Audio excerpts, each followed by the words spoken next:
बच्चों, आज हम बात करेंगे पुस्तकें पढ़ने की आदत के विषय में। पढ़ना सबसे महत्वपूर्ण और अमूल्य गतिविधियों में से एक है। ये एक ऐसा व्यायाम है जो हमारे दिमाग को सक्रिय और स्वस्थ रखता है, न केवल ज्ञान के लिए बल्कि व्यक्तिगत विकास और निरंतर विकास के लिए पढ़ने की आदत विकसित करना सबसे महत्वपूर्ण है। आप में से जो बच्चे पढ़ने की आदत रखते होंगे और जिन्हें रुचि होगी पढ़ने में, वे इस बात के आनंद से परिचित होंगे। पढ़ने का मुख्य कारण है ज्ञान प्राप्त करना। किताबें सूचना और ज्ञान का भंडार होती है।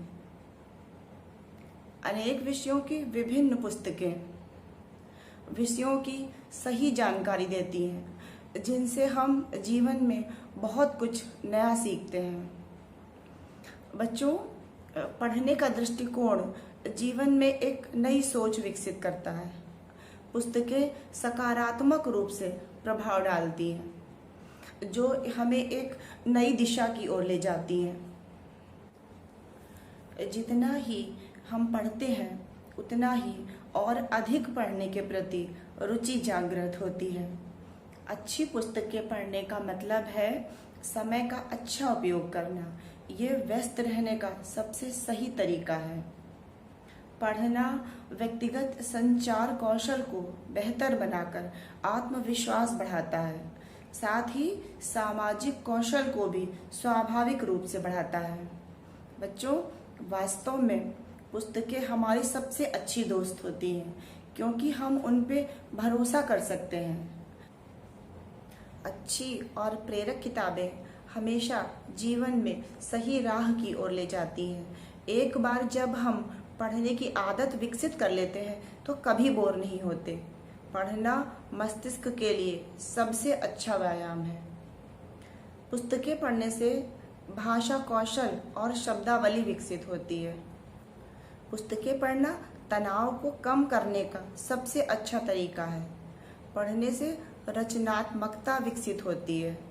जब हम पढ़ते हैं तो लिखने की ओर भी प्रेरित होते हैं।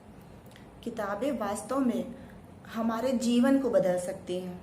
बच्चों, आत्मकथाएं पढ़ना भी कड़ी मेहनत करने एवं लक्ष्य प्राप्ति के प्रति समर्पित रहने के लिए प्रोत्साहित भी कर सकता है। ये हमें बेहतर इंसान बनाने में मदद करता है। बच्चों, पढ़ने की आदत रखने के कई फायदे हैं। ये हमारे दिमाग को स्वस्थ, मजबूत और सक्रिय रखता है। अगर हम जीवन में कुछ अच्छी आदतें अपनाना चाहते हैं तो पुस्तकें पढ़ने से अच्छी कोई आदत नहीं है। इससे आत्म सुधार होता है। पढ़ने की खुशी को शब्दों में व्यक्त नहीं किया जा सकता। इसके लिए तो पढ़ने की आदत डालनी होगी।